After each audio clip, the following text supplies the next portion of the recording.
기뻐하라.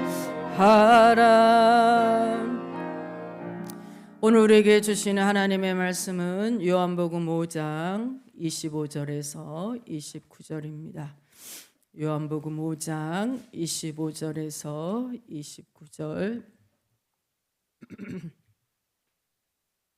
우리 크게 읽겠습니다. 시작. 진실로 진실로 너희에게 이르노니 죽은 자들이 하나님의 아들의 음성을 들을 때가 오나니 곧 이때라.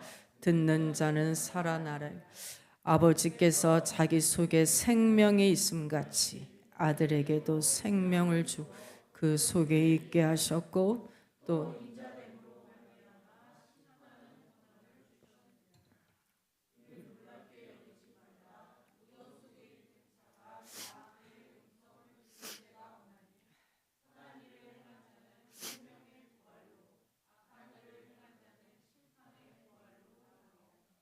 아멘. 할렐루야. 할렐루야. 저를 보세요. 하나님의 영이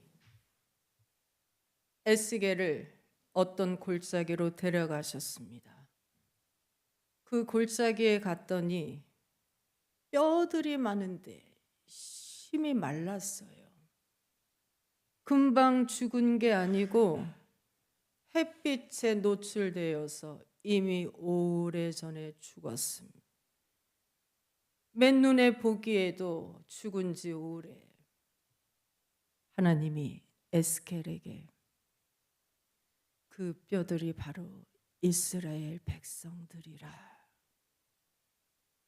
몸은 멀쩡히 살아있으나 죽은 지 오래. 그런데 하나님이 에스겔에게 물어보십니다. 이 뼈들이 능히 살겠느냐? 하나님이 왜 물어보실까요? 살 희망이 전혀 없는데 왜 물어보실까요? 하나님이 30대 초반의 청년 에스겔에게 왜 거대한 무덤을 보여주시면서 왜 물어보실까요? 왜? 에스겔의 눈물을 보고 싶어서.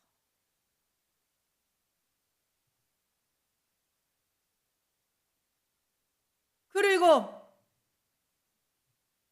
에스겔의 믿음을 보고 싶어서. 어떤 믿음? 아브라함의 믿음. 하나님은 없는 것도 있는 것처럼 부르시며 죽은 자도 살리시는 부활의 하나님이시.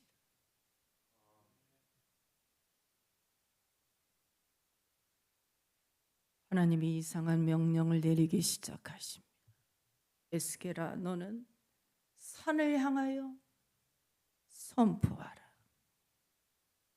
그래서 산을 향하여 산들아 하나님의 말씀에 귀를 기울일지어다. 너는 또 땅에게 선포하라. 땅들아 하나님의 말씀을 들을지어다. 너는 마른 뼈들에게 선포하라. 마른 뼈들아 하나님의 말씀을 들으라.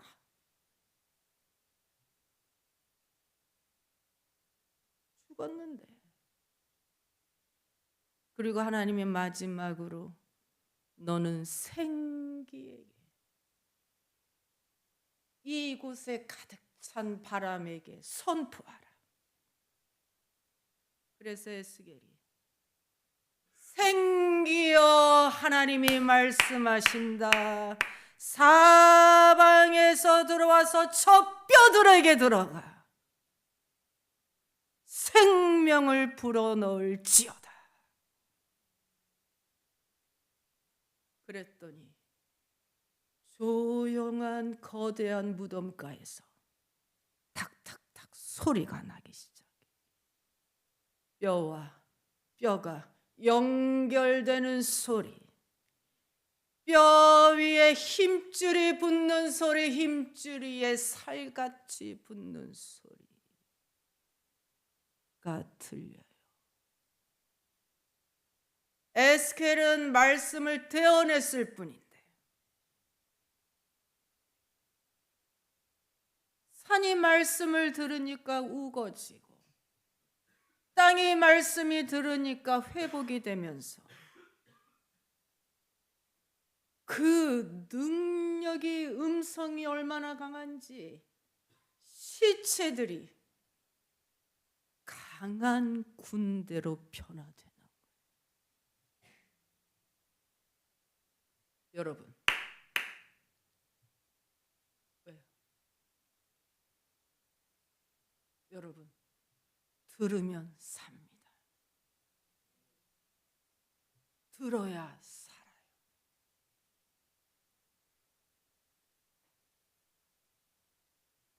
생명이 죽음보다 강해요. 토마스 튜어가 사람의 마음은 낙하산과 같이 활짝 펼쳤을 때 마음이 제 기능을 발휘한다라고 했는데, 여러분 지금 30여 분 동안 활짝 열린 마음으로 들으시면 상상치 못한 일들이 생깁니다. 여러분의 삶이 살아나고 여러분의 영혼이 부활합니다. 29절 읽습니다. 29절 시작.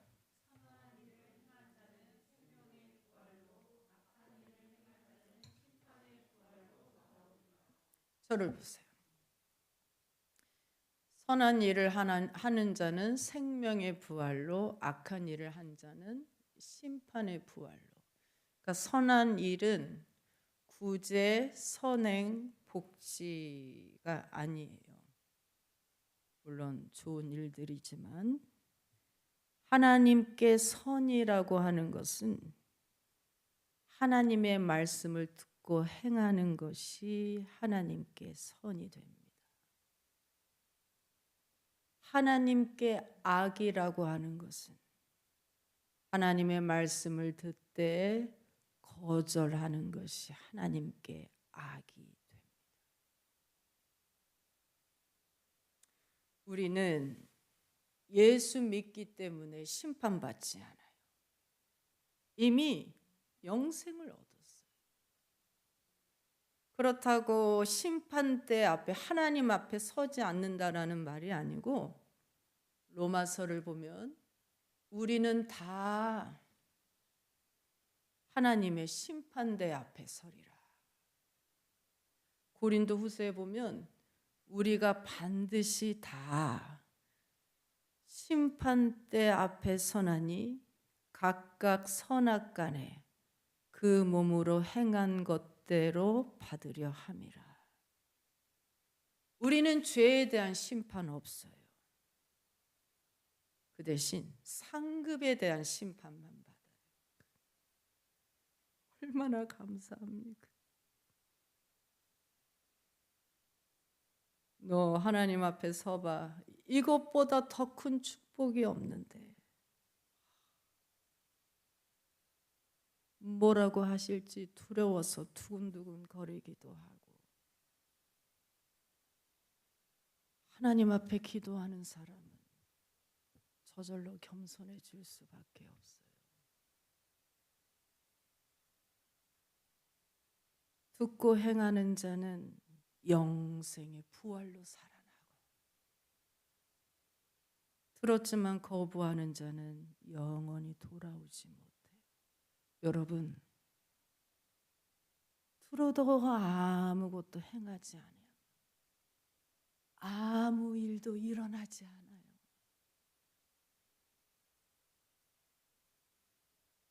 지금은 말씀이 인기가 없어요.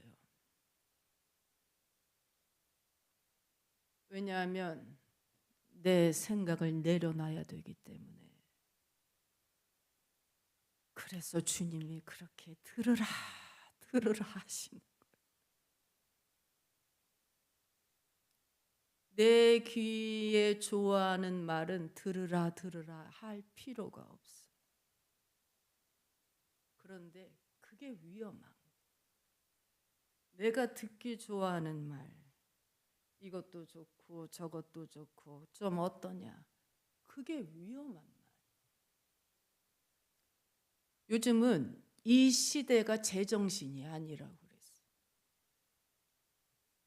성경이 예수만이 길입니다라고 하니까 사람들이 믿음에 대해서 배타적이라고 하고 고집스럽다고 하고 배려가 없다고 하고, 이제는 예수 잘 믿는 사람이 점점 못된 사람으로 되어가고 있어요.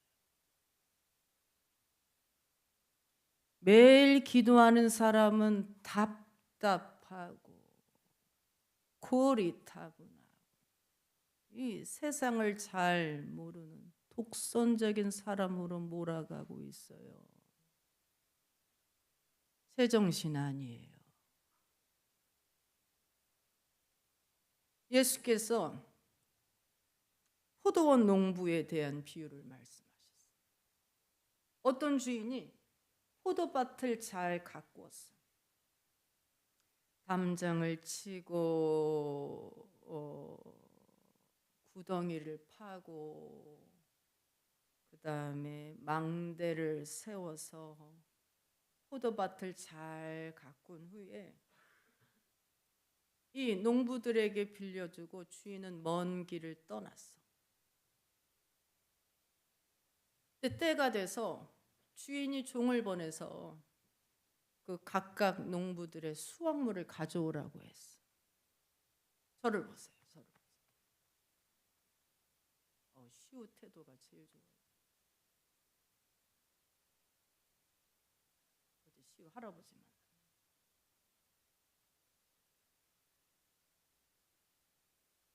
각각 농부들의 수확물을 가져오라 했는데 농부들이 그 종을 때렸어. 그리고 빈손으로 내쫓아버렸어. 주인이 이게 뭐야? 그래서 다른 종을 보냈어. 근데 이번에는 농부들이 머리를 때리고 비아냥거렸어. 그래서 먼 있는 주인이 다른 종을 보냈더니 이번에는 그 종을 때려 죽였어. 하도 기가 막혀서 주인이 결국 자기 아들을 보내. 내 아들은 어려워하겠지. 그랬더니 농부들이 이 사람은 포도원 주인의 상속자다. 죽이자. 그러면 그 사람의 유산이 다 우리의 것이 될 게 아니냐. 그리고 아들을 죽인 후에 포도원 밭으로 내다 버렸어. 주님이 친히 하신 비유에 제정신이 아니에요. 여러분, 어떻게 사람이 하나님을 죽입니까? 열매 맺으라는 주인님 말씀에 그 아들을 죽였어요. 누구도 하나님을 죽일 수 없어 가당치도 않은 말이에요. 아들을 죽였다라는 얘기는 여러분 잘 들으세요. 아들을, 신을, 사람이 신을 죽였다라는 얘기는 생각을 죽이는 거예요. 생각이 중단된 상태. 우리 일상생활에서 하나님을 생각하는 것이 중단됐어요. 여러분, 하나님을 향한 생각이 죽으면 하나님을 생각나도록 돕는 좋은 감정들도 같이 죽기 때문에 어떤 현상이 일어나느냐? 그 포도원에서 자기가 주인인 것처럼 살아요. 주인이 잠깐 빌려주고 다 살게끔 해주고 잠시 빌려준 것뿐인데 주인을 죽임으로써, 하나님을 향한 생각을 죽임으로써 농부들이 자기가 스스로 주인인 것처럼 제정신이 아니야. 미도슬라프 볼프가 뭐라고 얘기했냐면 교만이란 바로 이런 것이다. 하나님에 대한 정신상실, 정신을 잃어버린 상태, 하나님을 생각하는 것에 분리돼 있어. 주님은 주일만이 아니고 날로 날로 매일매일 새로워지라고 하시고, 근데 익숙한 것에 매이면 말씀 듣기를 거절합니다. 여러분, 믿음 생활은 내가 살아야 돼. 내 믿음이 건강해야 돼. 전쟁이 어디서 나고 있어? 중동에서? 미국과 이란이 전쟁하고 있어? 아니면 내가 불신자와 싸우는 게 전쟁이야? 아니에요. 우는 사자와 같이 두루다니며 삼킬 자를 찾는다라고 하는 것, 우리가 타깃이, 하나님의 전신갑주를 입으라는 에게는 우리에게 입으라는 것, 네 믿음을 지키라는. 영적 전쟁은 우리 생각 안에서 일어나요.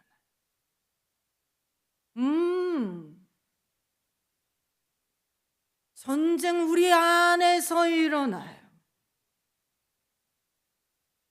믿음 생활하면서 여러분이 듣는 불신, 믿음을 떨어뜨리는 말, 원망들을 들으면 이 밤낮으로 부정적인 생각이 들어오면 밀물처럼 걷잡을 수 없기 때문에 그 사람 치명타 입어요. 죽고 사는 것이 혀에게 달려있다. 내일이 장애인의 날, 내일이 장애인의 날.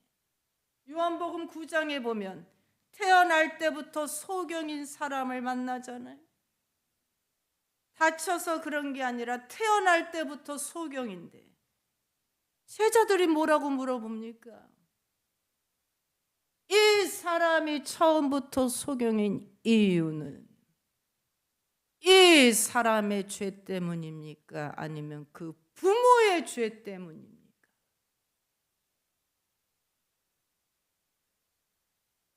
여러분, 왜 그렇게 물어보는 줄 아세요? 제자들의 생각이 죽었기 때문이에요.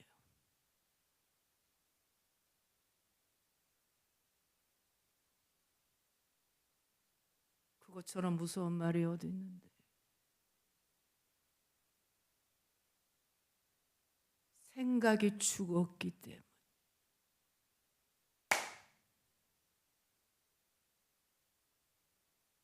우리도 다 장애인이에요. 장애적인 부분이 있어요. 저는 아직도 용서를 잘 못하고 있어요. 우리 가족 중에 한 분한테. 아주 오랜 세월 동안 끙끙 앓고 있어요.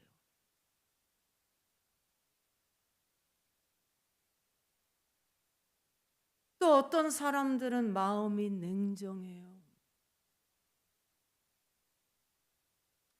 하나님이 뼈들의 무덤을 보여줘도 덤덤해요. 스스로 하도록 내버려 둬. 죽은 뼈들을 어떻게 스스로 움직여?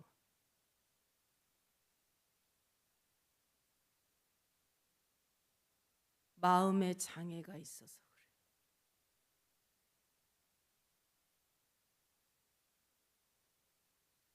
또 어떤 사람들은 제자들처럼 생각에 장애가 있어요. 한번 생각이 꽂히면 그렇게 남 탓을 해. 지금 예수님이 하나님의 아들인데도 불구하고 이게 그거를 못 벗어나. 한번 생각이 꽂히면 계속 남 탓을 해. 이 사람이 소경이 된 게 이 사람 때문이냐, 부모 때문이냐.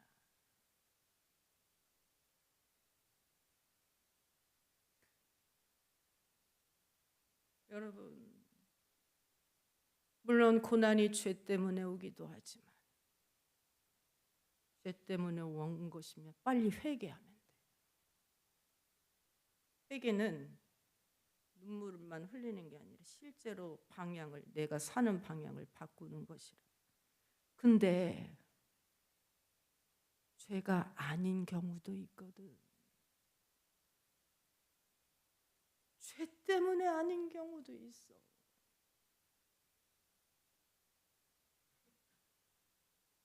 주님이 뭐라고 말씀하시? 모든 고난이 죄 때문에 오는 것이 아니고 저 사람의 고난에 하나님의 능력이 나타나기 위해서야.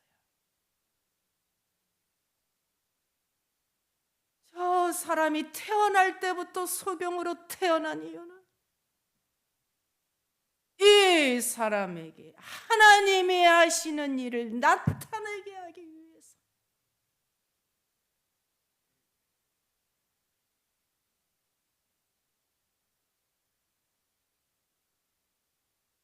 인생은 어떤 생각을 하느냐에 따라 달라져.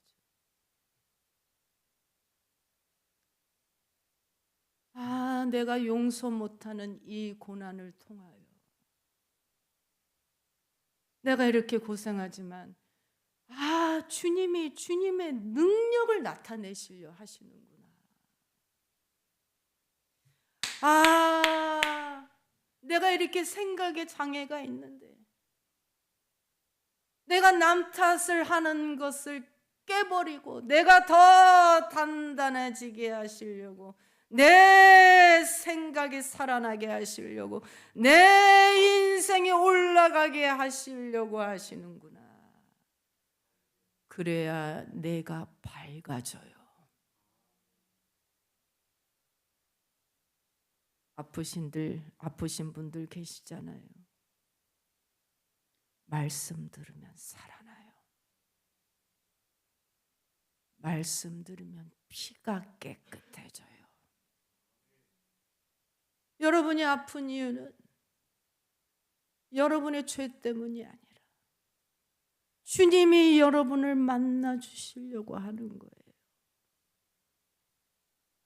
주님이 여러분에게 행하시는 일을 눈으로 나타내시게 하시려는 거예요.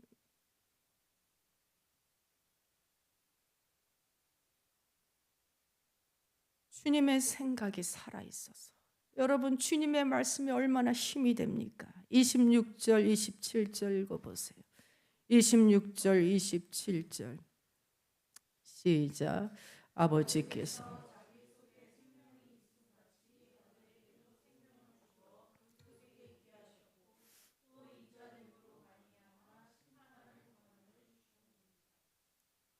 저를 보세요. 여러분, 주님도 구원하시고 부활하시는 그 플랜 A를 하시기가 쉽지는 않았어요. 여러분 생각을 해보세요. 제자들에게 다 배신당하고 채찍으로 두들겨 맞고 침뱉음을 당하고 따귀를 맞고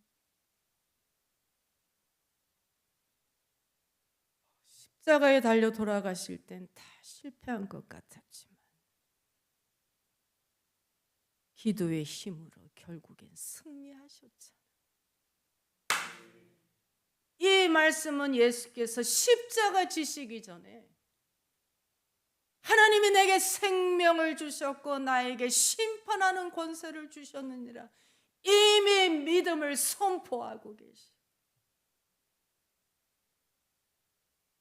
이 약속 때문에 주님이 수치를 견디신 거예요.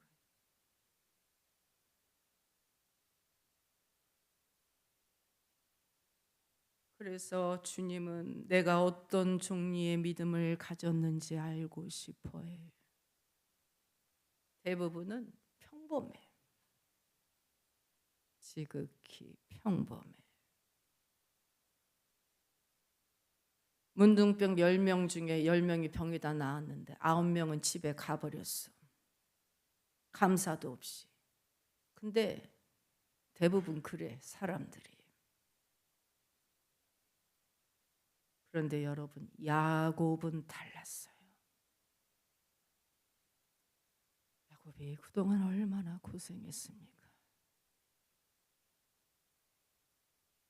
그러나 한 명의 문둥병이 돌아와서 주님께 감사할 때 주님이 진짜 구원을 주신 것처럼 이 야곱이 천사와 씨름을 하는데 안 놔. 대부분은 놔요. 평범한 사람들은 도중에 놔. 좀 잘 되면 놓는다고. 그런데 야곱은 이미 거부가 됐는데도 안 놔.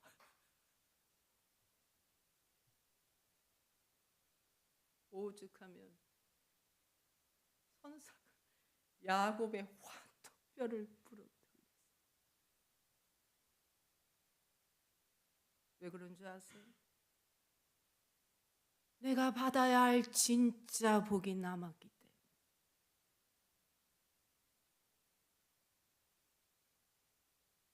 뱃속에서부터 경쟁하고 형한테 그 소박한 식사에 거대한 조건을 걸어서 형을 넘어지게 만들고 이제는 생각이 더 무감각해져서 거침없이 아버지의 축복을 거짓말로 훔쳐. 이제는 하나님이 진짜 축복을 주신, 이제는 넌 야곱이 아니고 이스라엘이야. 야곱처럼 살지 말고 새 인생 살아라. 하나님이 친히 지어준 인생 이름, 그게 플랜 A를 이뤄낸 거예요. 다윗의 믿음을 보세요, 여러분. 다윗이 얼마나 고생을 했습니까? 다윗처럼 고난이 많은 인생이 없어. 죽음과 나와는 하룻뼘 차이라고 했는데. 근데 세계를 제패하는 세계 넘버원 왕이 되었어도 하루에 7번을 기도하지 않습니다. 그게 기가 막. 주의 전에 들어가서 매일 7번. 그때마다 하나님이 전략을 가르쳐 주자. 지난번엔 전면전을 하고 이번에는 매복 작전으로 들어가. 그래서 다윗 평생 동안 백전백승이 한 번도 쳐본 적이 없어요. 사람을 뽑다 해서 픽이란 단어를 쓰는데 픽. 근데 하나님이 어렸을 때 다윗을 뽑았다라고 하실 때 픽이라는 단어를 안 쓰시고 핸드픽이라는 단어를 쓰셨어요. 핸드픽. handpick him from his work. 무슨 말이냐면 친히 하나님이 뽑으셨다. 하나님이 다윗을 뽑으실 때 친히 하나님의 손으로 뽑으셨다. 와, 여러분, 이 야곱이든 다윗이든 반복해서 파고드는 사람은 마귀도 이길 수가 없어요. 우리도 그렇습니다. 노력해도 제자리라는 생각에 괴로울 때가 있고, 그러나 여러분, 성령의 도우심으로 수많은 플랜 B가 쌓여서 플랜 A가 이루어져요. 지금 내가 사는 것이 내가 꿈꾸던 모습이 아니라고 좌절할 필요 없어요. 우리가 포기하지 않으면 때로는 돌아가는 길이 가장 빠른 길이 되기도 하고, 전혀 예상치 못한 플레이로 가기 때문에 우리의 모든 현재는 의미가 있습니다. 요즘 저녁 기도회 때 한 분이 더 나오셔서, 제가 보니까 젊으세요. 30대 후반, 40대 초. 한 분이 더 나오셔서 기도하시는데 꼬박 2시간을 기도하세요. 지난 금요 저녁 때는 제가 은혜 받았어요. 누구나 그렇지만 기도 시작할 땐 격정적이 되잖아요. 격정적. 왜? 오늘 하루가 너무 힘들었거든. 오늘 하루 동안 이런저런 일이 많으니까 막 격정적. 근데 마무리는 늘 감사로 끝나요. 주님 감사합니다. 제가 적었어요. 주님 감사합니다. 저를 지켜주셔서 감사합니다. 주님 감사합니다. 제 가족을 책임져 주셔서 감사합니다. 주님 감사합니다. 저를 주님의 손바닥에 새겨주셔서 감사합니다. 주님 감사합니다. 주님의 전부를 저에게 주셔서 저도 주님을 사랑합니다.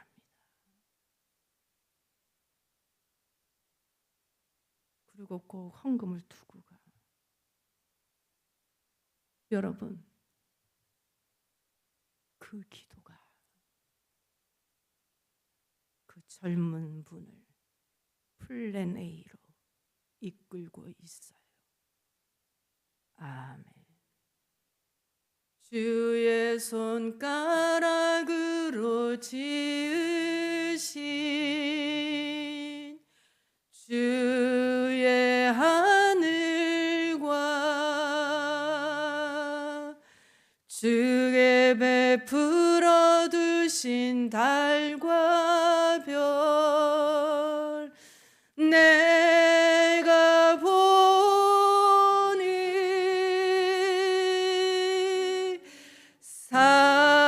사람이 무엇이 관대 주께서 저를 생각하시며 인자가 무엇이 관대 저를 권고하시나이까.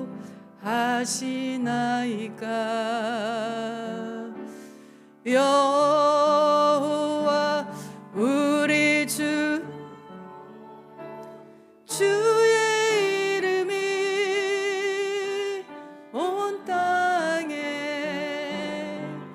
어찌 그리 아름다운지요. 어찌 그리 아름다운 주의 손가락으로 지으신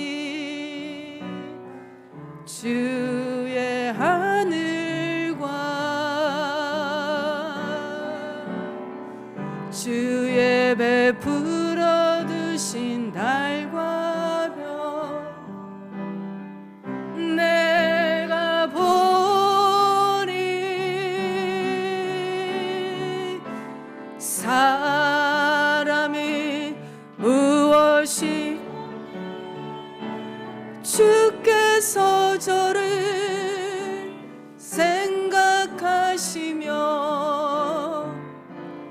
인자가 무엇이 관대 저를 권고하시 여호와 우리 주여, 여호와 우리 주. 아버지 감사합니다. 할렐루야. 어찌 그 아름다운지요, 어찌 그리 아름다운지요. 아멘. 새생명 축제 위해서 초대장 준비했습니다. 온라인도 드렸죠. 근데 온라인은 사실은 광고용이고요. 되도록 클릭하게끔 하지 마시고 가서 직접 전달하세요. 가서 따뜻하게 그 손을 잡아주세요. 그리고 되도록 클릭하게끔 하지 마시고 직접 여러분의 목소리를 들려주세요. 축복해 주세요. 불신 가족들과 불신 지인들을 보시면 여러분 마음이 어떻습니까? 구체적으로 어떠하십니까? 그 영혼들을 보고 아파야 해요.